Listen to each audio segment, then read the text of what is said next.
Il existe un tueur silencieux en trading que l'on évoque très peu, c'est le stress. Le stress qui vous fait trader mal, le stress qui vous fait prendre des décisions que vous ne prendriez pas normalement. Comment tenter de limiter le stress pour devenir un meilleur trader? C'est ce qu'on va voir dans cette vidéo.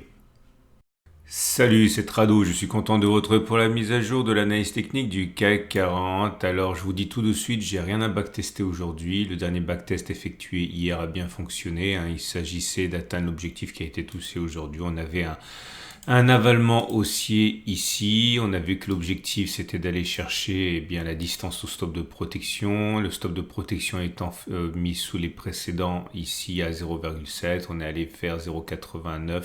Donc l'objectif a été rallié, mais là j'ai tourné les choses dans tous les sens. J'ai rien trouvé d'intéressant à backtester. Donc je vais vous donner une tranche de vie. Enfin pas une tranche de vie, un petit conseil issu d'une question qui m'a été posée. Et pour l'instant on revient à notre analyse chartiste.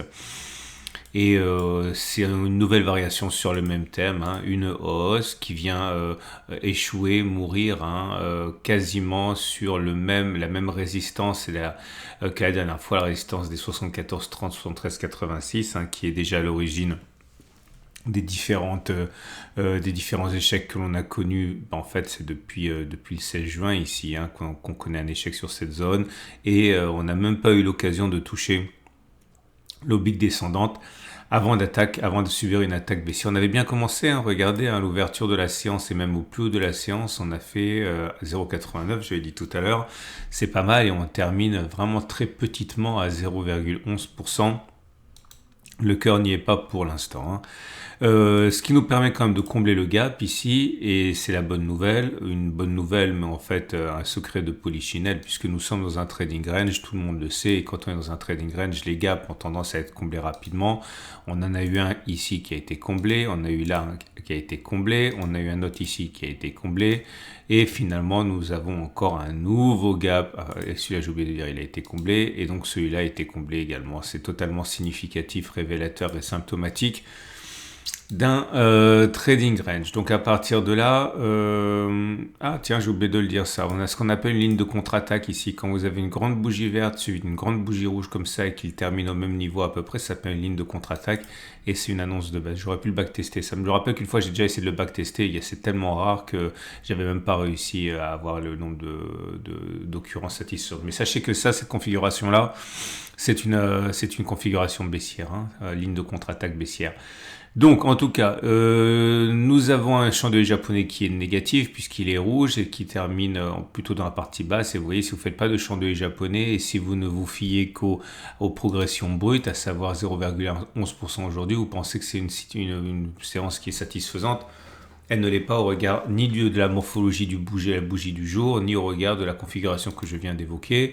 Les bougies à Ikinashi donne un son de cloche un peu différent, puisque vous avez une bougie verte ici, une bougie verte plutôt haussière, puisque c'est une bougie verte qu'elle n'a pas de mèche basse, donc c'est plutôt favorable et en opposition complète avec ce que je viens de dire au regard des chandeliers japonais classiques. À noter aussi, mais ça c'est au niveau des éléments techniques, qu'il n'y a rien de neuf. La moyenne mobile a 7 jours fait mine de vouloir monter et de donner une impulsion haussière, mais c'est pas la première fois que ça arrive. Je l'ai déjà dit, je le répète pour les nouveaux, quand on est dans un trading range, les moyennes mobiles, comme ça, il faut y accorder une importance toute relative. Donc si on n'était pas dans un trading range, je dirais que la tendance immédiate elle est haussière et on est au-dessus, donc la M7 qui monte, la moyenne mobile à 20 périodes qui donne la tendance générale est neutre puisqu'elle est plate, la moyenne mobile à 50 jours est également plate. Bref, pas de doute, on est dans un trading range et cet entrelacement des moyennes mobiles en dit long sur cette tendance actuelle, et je le dis pour la énième fois, l'alpha et l'oméga, c'est la cassure de cette trading range. Soit on le casse par le haut et on aura une impulsion haussière qui peut durer, soit on casse par le bas et on aura une impulsion vers le bas, mais qui à mon avis ne durera pas parce qu'on a trop de support ici. Mais enfin bon, 70, 15, 69, 50, 69, 00, 108, 00. Mais ce qui est sûr, c'est que pour l'instant, et je vous renvoie pas à la vidéo de la dernière fois, mais la vidéo d'avant, tout ce qu'on peut faire pour l'instant, c'est trader à l'intérieur des marges, comme ça, des extrêmes, de parier sur des rebonds et des échecs au contact des bords de ce trading range.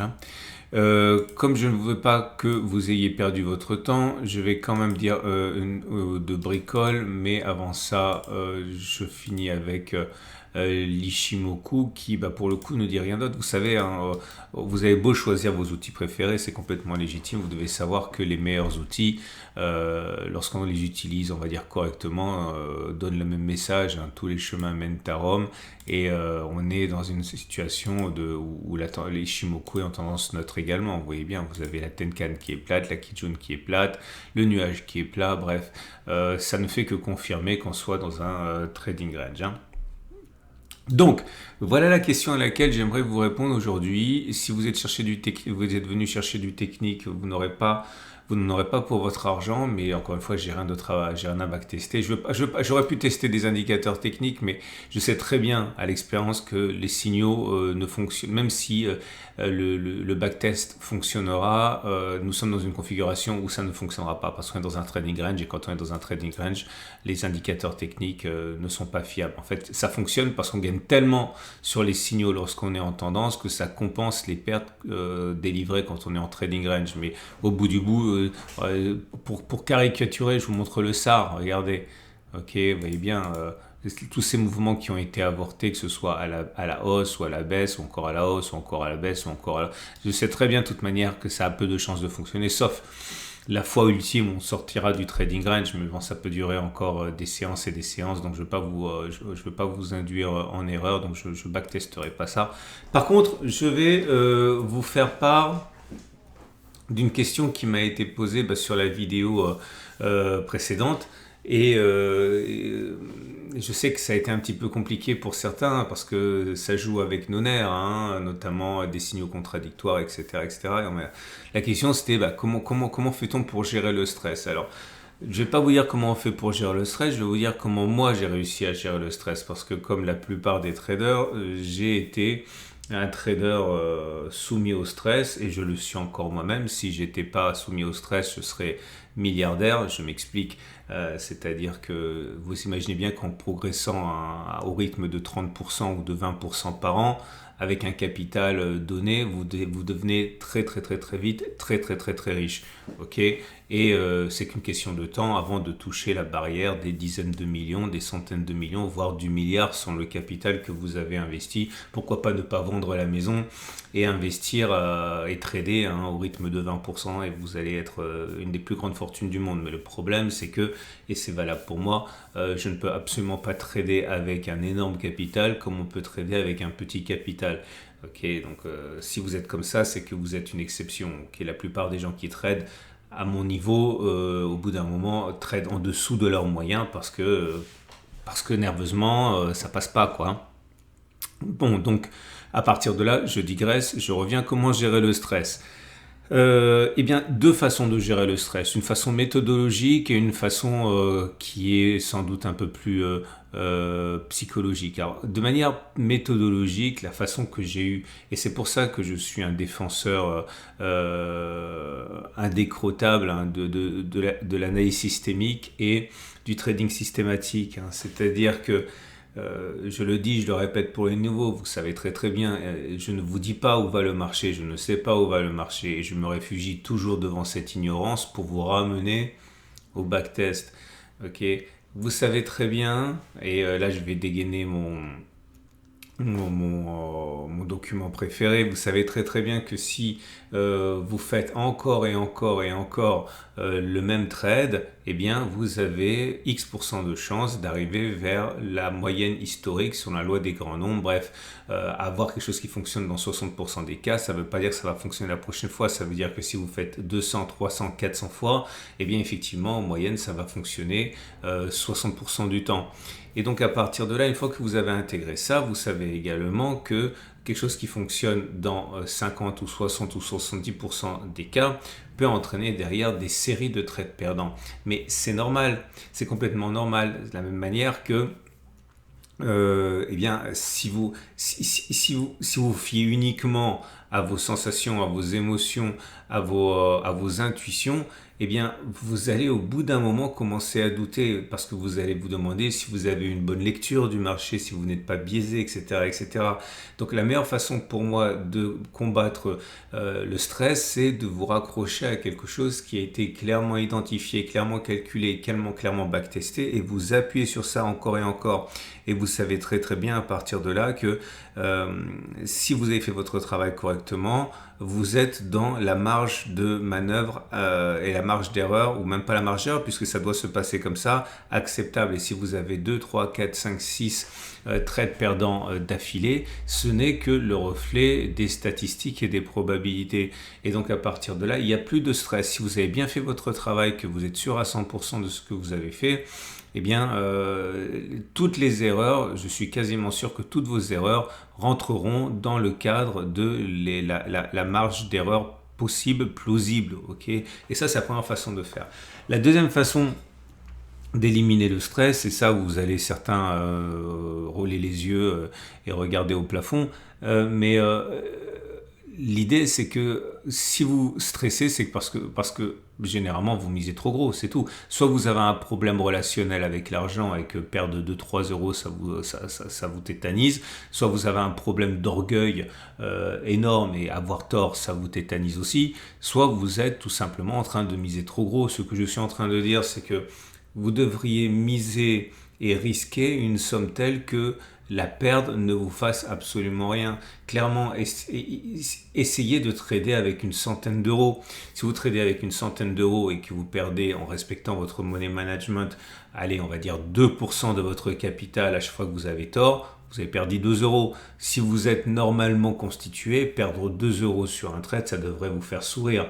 Ok, si maintenant, encore une fois, vous êtes bon et que vous arrivez à délivrer du 20% minimum tous les ans, chaque année, quelles que soient les conditions de marché, et bien après, c'est qu'une question de temps avant que vous fassiez monter votre capital et que ces 20% de 100 euros qui deviennent 20 euros, eh bien, soient multipliés par 10, par 100, par 1000 ou par 10 000. Ok, rien ne vous empêche, après avoir gagné de l'argent 10 ans d'affilée avec à faire du 20%, je caricature, mais de vendre votre maison et de l'investir en trading et vous allez devenir très très vite multimillionnaire, c'est pas la question. Donc considérez cette période initiale où vous vous formez comme quelque chose qui n'est pas censé vous rapporter de l'argent. Souvenez-vous, le compagnonnage, ok, il y a plusieurs siècles de ça, eh bien les apprentis n'étaient pas payés, ils apprenaient un métier, et puis pendant qu'ils apprenaient un métier, ils bossaient pour rien, et puis après ils avaient des connaissances, et ils allaient bosser, et ils gagnaient de l'argent, et ils nourrissaient leur famille, etc. Prenez ça un petit peu de la même manière, c'est-à-dire considérez que pendant 4, 5, 6 ans, vous n'êtes pas là pour gagner de l'argent, vous êtes là pour apprendre et quand vous serez bon, eh bien vous pourrez mettre le paquet, passez-moi l'expression, investir le gros, lourd et tirer comme ça, comme s'il s'agissait d'un distributeur, 10, 15, 20, 25% par an. Et vous pourrez ainsi, dans un premier temps, ne plus avoir à gérer le stress puisqu'il n'y a plus de connotation financière. Alors, moi, en vérité, je suis pas favorable au compte démo, hein, parce qu'il y a des gens qui ont vraiment une aversion à la perte qui fait que lorsqu'on est en compte démo, ils jouent ça comme si c'était des bâtons d'allumettes au poker.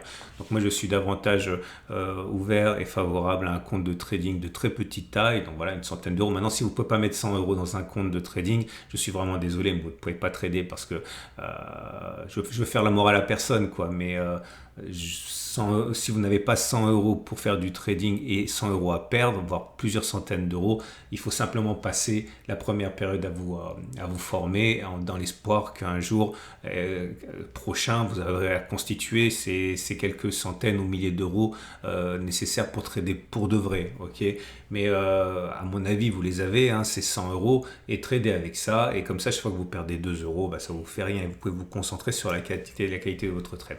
Voilà. C'était pas une digression, c'était fait exprès. Ça fait longtemps que je voulais vous le dire. Ne venez pas me dire que, ce qui m'a déjà été dit plusieurs fois, genre je caricature, je ne vais pas m'embêter pour gagner 2 euros par trade. Si vous dites ça, c'est que vous n'avez pas compris ce que je dis, j'en suis désolé. Regardez la vidéo une deuxième fois ou alors vous voulez pas comprendre. Considérez que vous êtes en formation pendant plusieurs années. Il faut 10 ans pour faire un bon médecin, il faut 10 ans pour faire un bon cuisinier, il faut 10 ans pour faire un bon ingénieur, il faut 10 ans pour faire un bon trader. Il ne faut pas croire ce qu'on vous dit dans les vidéos YouTube, hein. Voilà, excellente journée. Ah ben non, les trades du jour, excusez-moi. Les trades du jour. Alors, votre rendez-vous avec IG. IG, bien plus que du trading. Une équipe d'experts à vos côtés. Alors, si vous êtes haussier, ben, vous l'avez compris, hein, peut-être qu'il faudrait mieux attendre que l'on redescende ici, qu'on achète et qu'on vise un retour sur les plus hauts. Enfin, j'en ai déjà parlé plusieurs fois, donc je vais aller vite. Si vous êtes baissier, vous pouvez faire l'inverse, attendre que ça monte là, et puis parier sur un retour sur les plus bas. J'ai déjà une position qui est vendeuse, moi, hein, vous le savez, un demi-risque qui est tout juste, j'ai acheté à 7346, donc à peine positif, hein, puisque je suis en position vendeuse, j'ai acheté ici. Bon, je renforcerai, je l'ai déjà dit, hein, au cas où on reviendrait dans cette zone jaune, mon demi-risque avec un stop de protection dessus. Voilà. Dernière chose, des bricoles, mais ça pourrait vous intéresser. Non, c'est pas des bricoles, c'est très intéressant si vous êtes débutant. Si vous n'êtes pas débutant, vous le savez déjà. C'est tout simplement la vidéo la plus importante que j'ai jamais faite, enfin que j'ai faite. C'est comment gagner en trading. Ok, ça renvoie un petit peu à des choses que j'ai dites ici. Vous le trouverez en haut à droite de votre lecteur. Regardez-le, c'est super important. Excellente journée, à demain pour la mise à jour.